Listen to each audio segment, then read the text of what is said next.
Welcome back to my channel. I'm Destiny Diamond. This video is going to be the first 6 months as a mom, what I've learned, the type of mom I've become, kind of how it went. The first topic that I wanted to discuss was postpartum anxiety. I had to really think about how exactly I would define my postpartum anxiety, and to just put it into words, in my perspective, I was having uncontrollable and intrusive thoughts that were often worrisome, definitely instilled fear in me, and sometimes were very irrational, like they'd even make sense. I think that what triggered my postpartum anxiety was, number one, the hormones. Number two, I think I had anxiety before I even got pregnant, and I was dealing with it for a long time. It was just more so generalized, and the postpartum period kind of emphasized my symptoms. And another thing that kind of triggered it was watching too many TikToks about horrific stories that happened to other people, such as incidents, accidents, SIDS, which is sudden infant death syndrome, things that are outside of your control that you can't really help manage. In the beginning, I was really worried about sudden infant death syndrome. I would always wait up late at night and just watch my baby breathe. And I was actually afraid sometimes to even go to sleep, because I thought if I went to sleep and he would choke in his sleep, I wouldn't be able to help him. And so I often just didn't go to sleep, and I would watch my baby all night. And that's not good either, because I would have to deal with the consequences, which is exhaustion and overexertion. The second part of the postpartum anxiety that I was feeling was coming from a place where I really thought that no one understood how exactly to give the same quality of care to my child as me. And I know that sounds like super weird, because my father is my father. He's raised children before, and my mom's my mom. She's raised children before. My grandmother, my aunts, everybody. But for some reason, always felt like, you can't read my mind. You don't know what I don't like, what I would accept and what I wouldn't. Even when I first started work, I was nervous about my father watching my child. By the way, he knows this. He's kind of like me. We don't like the unexpected. Sometimes, for example, let's say he's walking with the baby and he trips and falls with the babies in his hand. Accidents actually really do happen. They do. And some things happen that are outside of your control. And that was kind of like my worry when I was working for those 2 months, I believe. I think I was working up until he was 4 months old. The way that we counteracted those feelings of anxiety was, number one, open communication. We texted a lot. He sent a lot of pictures. He even granted me access to his home cameras. For example, if I wanted to watch him breathe during his nap time, I could literally just log in via my mobile phone app and just watch him during my lunch break. So I know it's kind of crazy, but it was very, very severe. Once I became a stay-at-home mom, I was honestly a lot more happier. I got to wake up with my baby and spend all day with him and just soak in his essence. It gave me a lot more control over what he was doing throughout his day and implement activities that I wanted to implement. Just to get a quick little short summary of it, he would wake up, have a bottle, get his diaper changed, do any hygienic things straight away in the morning. I would read him some books. I would give him a lot of tummy time opportunity. Then I would plan an activity such as doing water sensory bins. If the weather permits, we would add in a few daily walks. And then it would be his nap time again. His naps do vary. When he was very young, he would do 3 naps a day, and now I want to say he's going towards 2 naps a day. Those activities we would do on a daily basis. However, every week or every other week, we would go outside of the home to do fun activities, such as go to the museum, the park, the library, the conservatory. The reason why I like to schedule activities outside the home is sometimes it feels like we do the same thing every single day, and I want him to get a lot more stimulation than what I can provide between these four walls. Elijah just woke up off of his nap. I was recording while he was sleeping. Also, Lily's in the background. I don't know why. But what I was going to say was, a lot of my postpartum anxiety also had stemmed from being an overthinker. When I do overthink, I have a lot of unanswered questions about parenting, and so I get to Googling everything. When I read about the achievement gap in America, maybe I'll put like a little definition here of what the achievement gap is, but basically, from my understanding, it's educational gap between the rich and the poor, and also Caucasian people and minorities. One of the facts that I read was if you are a child that is in between the first grade and the 12th grade, and you're a minority, and you come from a low income family, if you are in that group, you are most likely 3 years behind in your reading level than your Caucasian counterparts.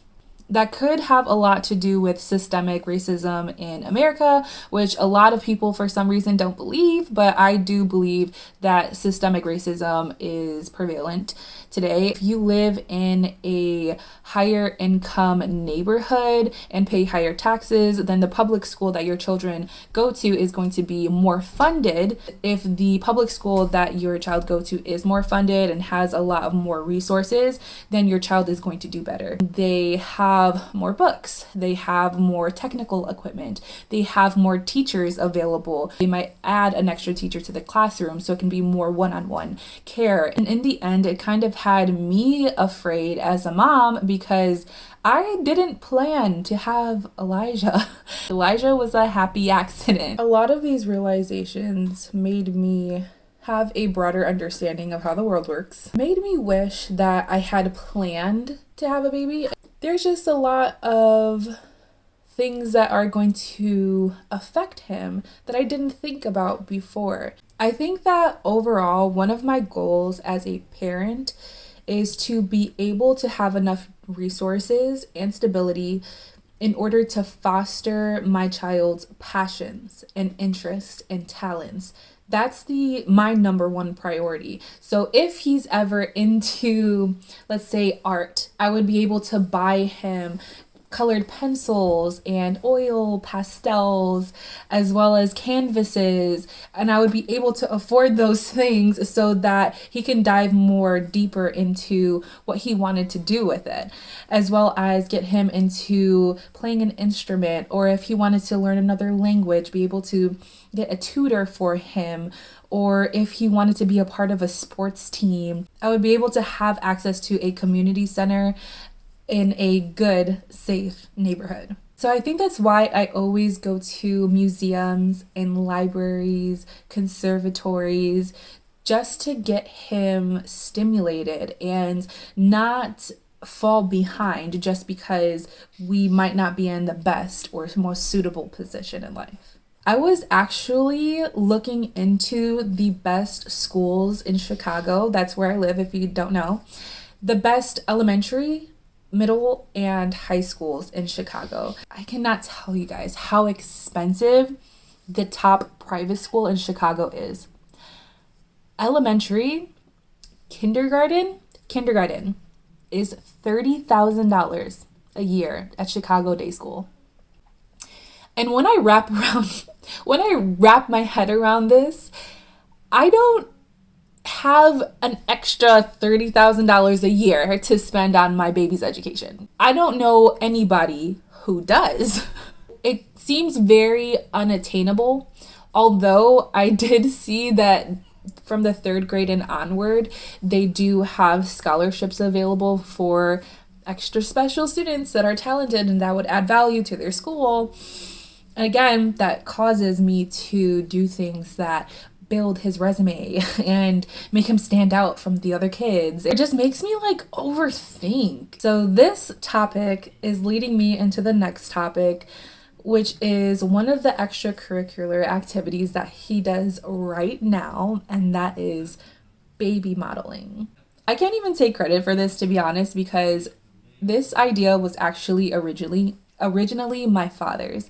He just wanted something extra to do to have fun with him and bond with him. Just a quick little side note, my father actually has acted before as an extra on a few shows. He also had a part, I think, in 2 different movies, one a documentary and another a comedy. I agreed to his idea with a couple of conditions. Number 1, I wanted my child safe at all times, because I'm a control freak and I think the worst in every situation, like a light fixture randomly falling on top of my baby and poof on his face or something like that.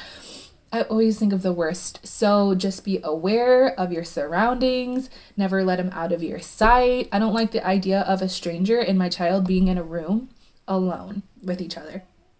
You know what I'm saying? Secondly, is if my child no longer looks like he likes to model, there's no reason to do it, because we're not doing it for the money. We're not doing it for any other reason, just to actually have fun. And if it's not fun anymore, we're stopping. So far, Elijah has modeled for a company called Monica and Andy. I believe they sold a line of their organic baby clothes to Walmart. On Walmart's website, my baby's there. And I thought that was so exciting when I finally seen the pictures come out. I thought that was so fun. But let me tell you really quick about the experience. We got there and it was a very beautiful facility with a bunch of different setups for photography.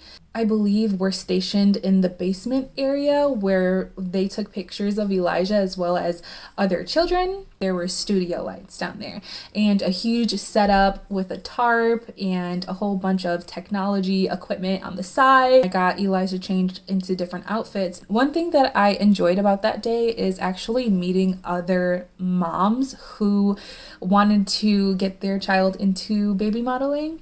And they seemed really nice and they seemed also really supportive.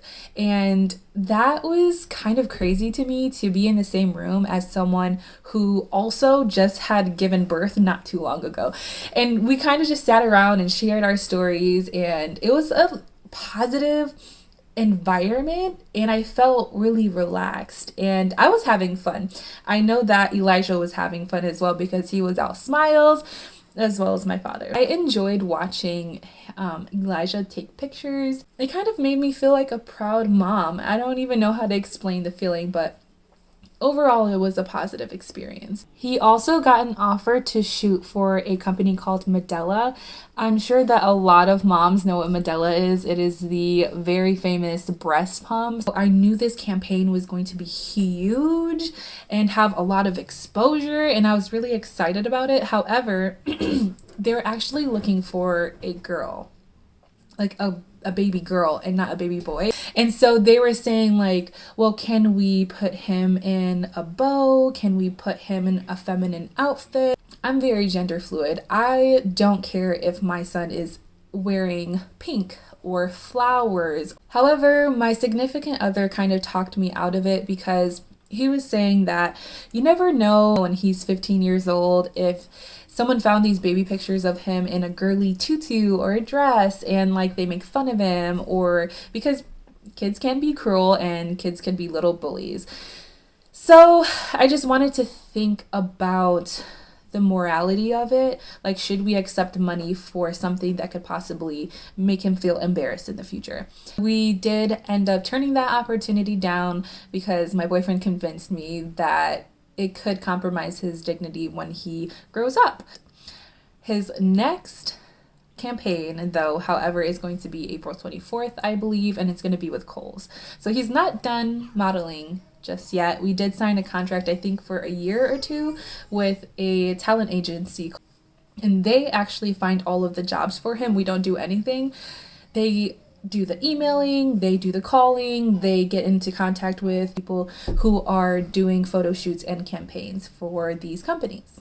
As far as all of the money that Elijah is making, my boyfriend and I decided that we are going to put it in a savings account and not touch any of it because it is the money that he earned and we want him to have it. So I think that that's all of the updates that I have for now. I am going to make an additional video about how his baby-led weaning is going. He started eating purees around 4 months, but we had to stop feeding him purees because he got an allergic reaction where he broke out in hives from like head to toe.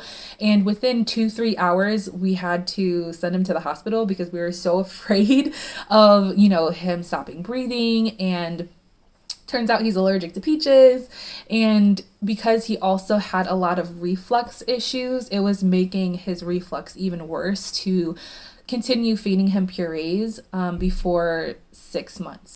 And I started to do a lot of research about baby-led weaning, and we started feeding him actual solid foods. And last but not least, I did stop breastfeeding at exactly 6 months.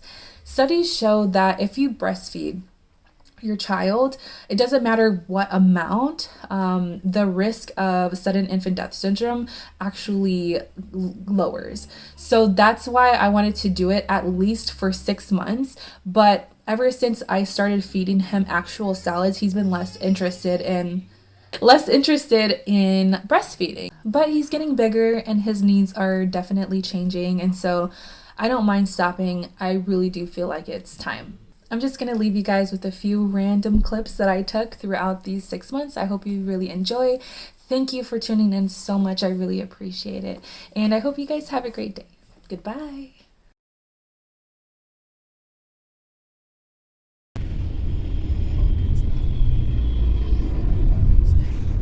Ready?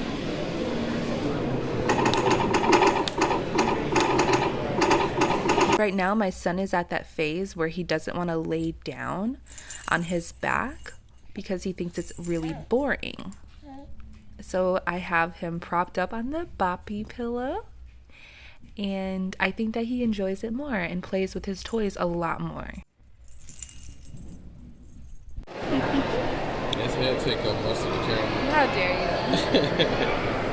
A kangaroo. He's so cute. I love how he looks at you.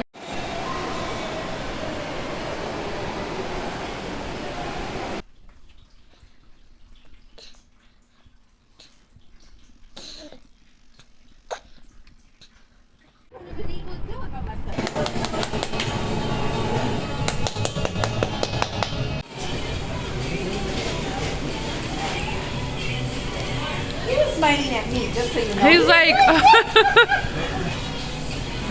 It's cold. I can't put the whole thing in his mouth. He doesn't like it. my baby. This is my baby. Yeah.